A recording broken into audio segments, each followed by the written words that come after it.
Bonjour, je suis chercheur sur l'ASEAN et le cœur de mes recherches et de mes publications d'origine, c'est sur le processus d'intégration régionale. En fait, je travaille depuis plusieurs mois sur la problématique des droits de l'homme au sein des pays d'Asie du Sud-Est. Là, je viens de publier un article dans la revue des droits de l'homme qui explique en fait le processus en construction du régime de protection des droits de l'homme. Enfin, il faut déjà savoir que c'est très récent qu'au niveau régional se construit un régime de protection. Alors, il est très timide et très immature, mais en tout cas, il y a déjà un démarrage de processus de normalisation des droits de l'homme au sein de la région. Alors, pour être intarissable, parce que je suis en train d'écrire un livre sur la justice traditionnelle en Asie du Sud-Est. Alors évidemment, il y a l'Indonésie qui est important, mais il y a le Cambodge, il y a le problème de ce qui se passe contre les Rohingyas au Myanmar, il y a ce qui se passe aux Philippines avec les escadrons de la mort pour la lutte contre la chasse au trafic en drogue. J'avais une question. Je ne sais pas si vous avez suivi, mais le 18 juin,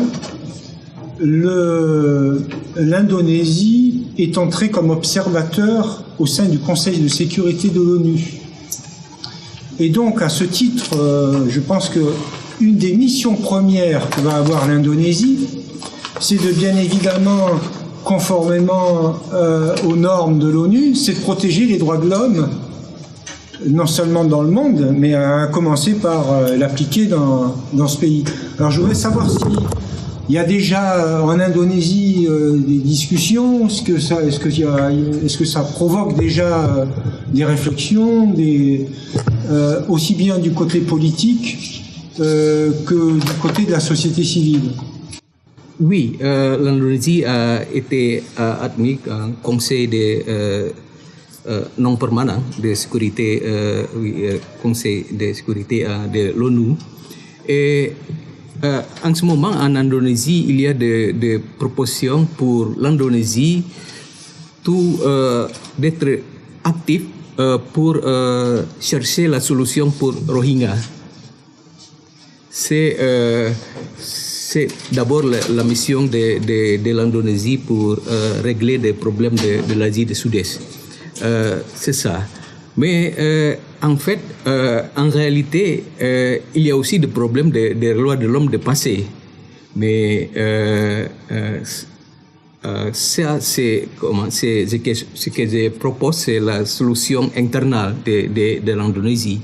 Mais en ce qui concerne l'Asie du Sud-Est, oui, il y a quelques conseils, quelques suggestions pour l'Indonésie pour donner la priorité pour la solution des Rohingyas.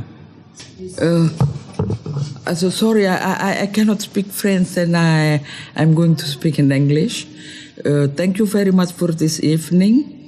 I think it's a big action to break the silence.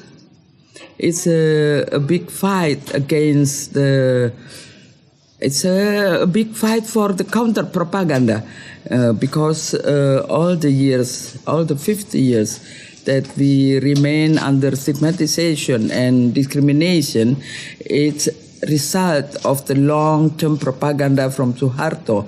And now all such events and publication is a fight against this propaganda. Okay. Dénoyer de silence. C'est le temps de rupturer le silence parce que pendant 50 ans, il y avait stigmatisation et discrimination. Pendant le régime de Suharto, il y a des publications de propagande. Donc c'est maintenant le temps pour faire face à ces propagandes. Second, I appreciate very much for those books from Geoffrey, Kate, and Jess Melvin, that all the books has the result that the role of the army They have the same, the parallelity. The role of the army, and second, that it was a genocide. J'apprécie aussi la publication des livres de Jess, Melvin, Kate et Robinson, surtout pour souligner le rôle de l'armée et deuxièmement que c'était des génocides. I appreciate very much those 3 points from Jeffrey this evening, that we have to do something, each of us in our own countries. So I'm looking as living abroad. In 2014, the fraction of Die Linke in Germany has made a questionnaire to the German government about the role or the influence of the German government in 1965. From 19 questions, it was only 3 questions answered with yes. One of these 3 questions is the acknowledgement of the German government that they have educated the G9, this is the special troops for anti-terrorism, had educated some Indonesian officers, military officers, and one of them was Prabowo. J'apprécie aussi ce qu'a dit Jeffrey Robinson, qu'il faut faire des choses dans notre propre pays. Mais moi, en tant qu'une Indonésienne à l'étranger, je me souviens, il y a en 2014, pour le gouvernement d'Allemagne, il y a une enquête sur le rôle du gouvernement en 1965. De la part de Linke. Donc, pardon? De la part de Linke. De Linke. C'est le De Linke qui a fait... Question au Parlement, question au gouvernement par le Parlement allemand. Donc, parmi les 19 questions, il y a 3 qui ont des réponses oui. Donc, il y a la reconnaissance du gouvernement que l'équipe antiterroriste a éduqué la militaire indonésienne, y compris général Prabowo. Les Allemands ont formé l'équipe de l'antiterroriste. Oui, compris Prabowo. At the moment, there is one student in Wien. He made an investigation and research about the role of 3 countries concerning the 65. It's Italian, Austria, and Germany. His name is Simon Gorski. En ce moment, il y a un étudiant à Vienne qui mène une enquête sur le rôle de 3 pays, l'Italie, l'Autriche et l'Allemagne. My question or my request for all of us, 3 requests, 2 for abroad and 1 for Indonesian. Can we make a networking to apply to our government and politicians in each country of us? First, to do something in the level of United Nations, because since this year, Indonesia is an unpermanent member of Security Council. So I don't know whether we can do something there, yeah, to make some pressure or to kilik, yeah, to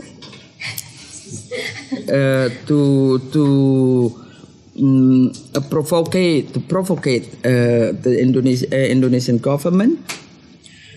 And second request about mass graves. An organization in Indonesia already found around 200 or 192 mass graves in Indonesia.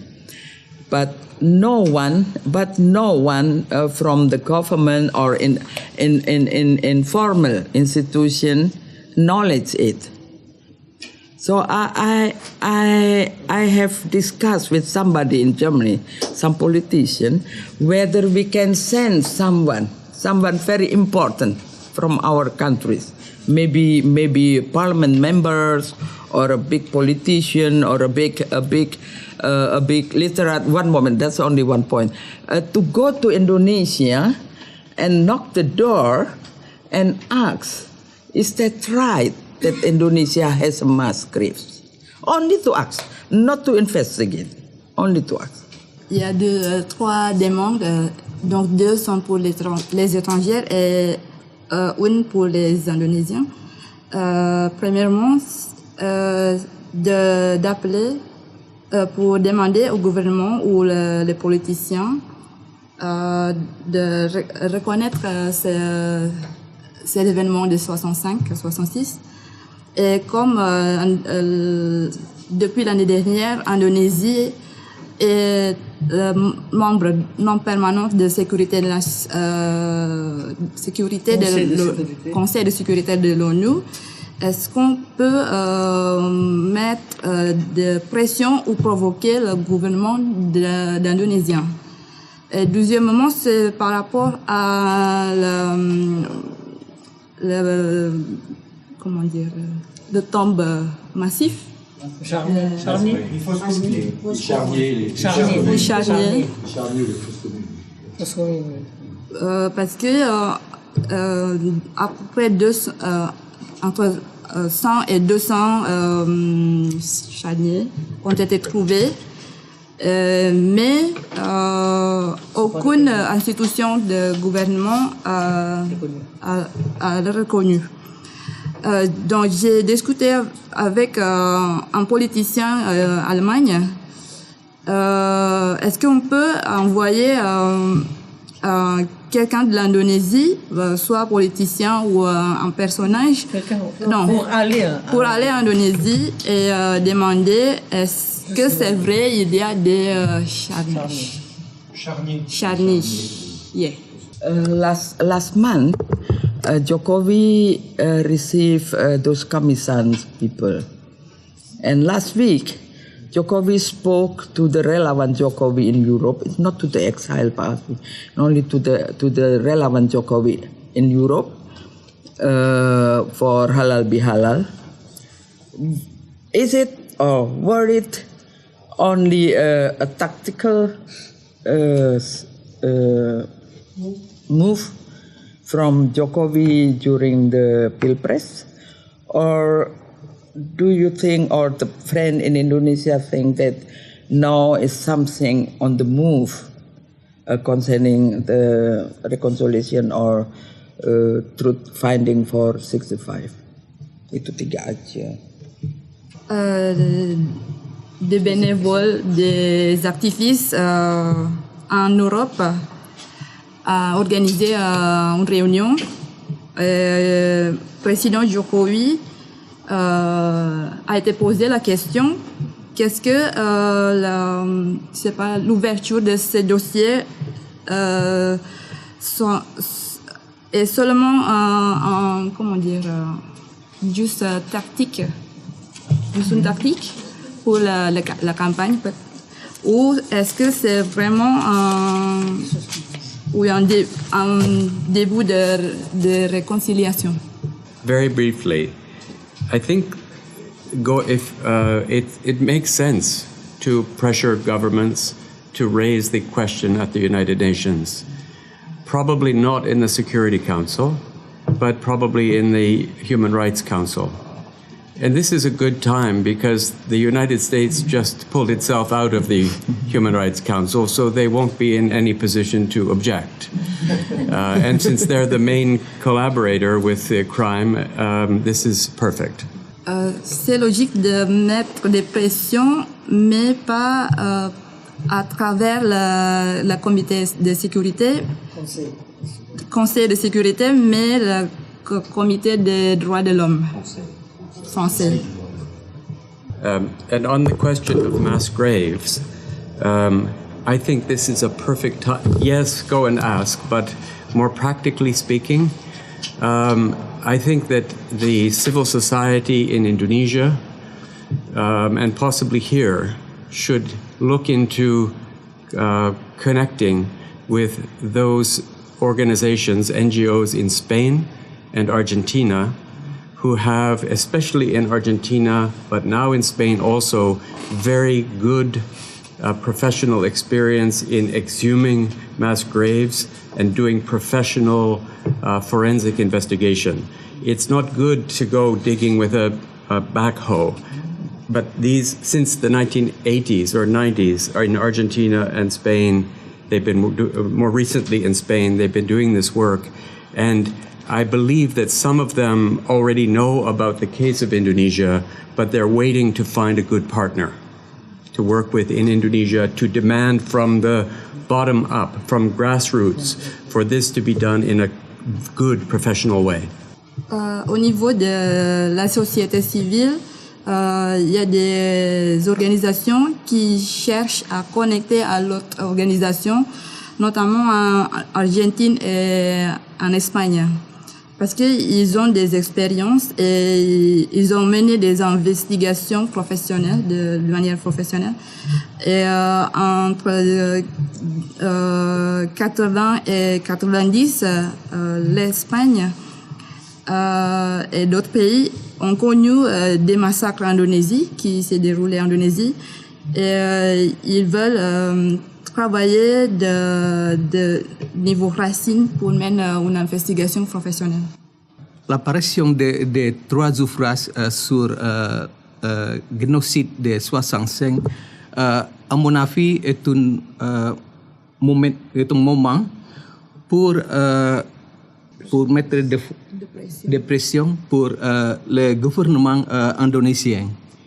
Mais parallèlement, moi, je propose une solution plus pratique. Par exemple, le gouvernement, le président a avoué le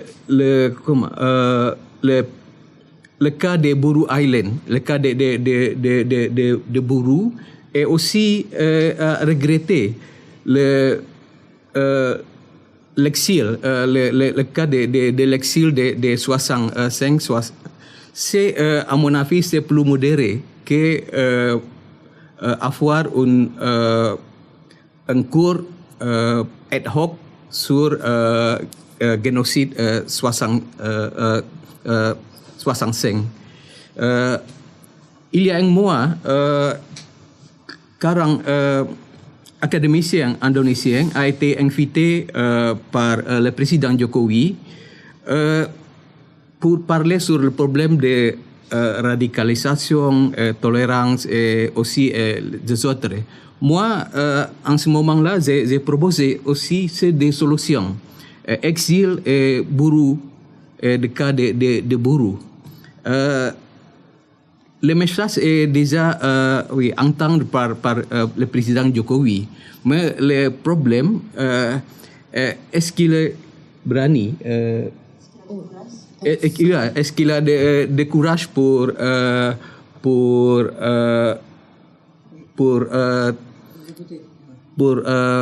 donner des solutions sur ces problèmes-là. Ici, j'ai écrit que il y a l'information sur la téléconférence entre le président Jokowi et des gens exilés. Et il n'y a pas d'information sur cela. Mais en fait, en 23 juin, il y a la téléconférence entre Jokowi et les diasporas. Les diasporas, pas des exilés.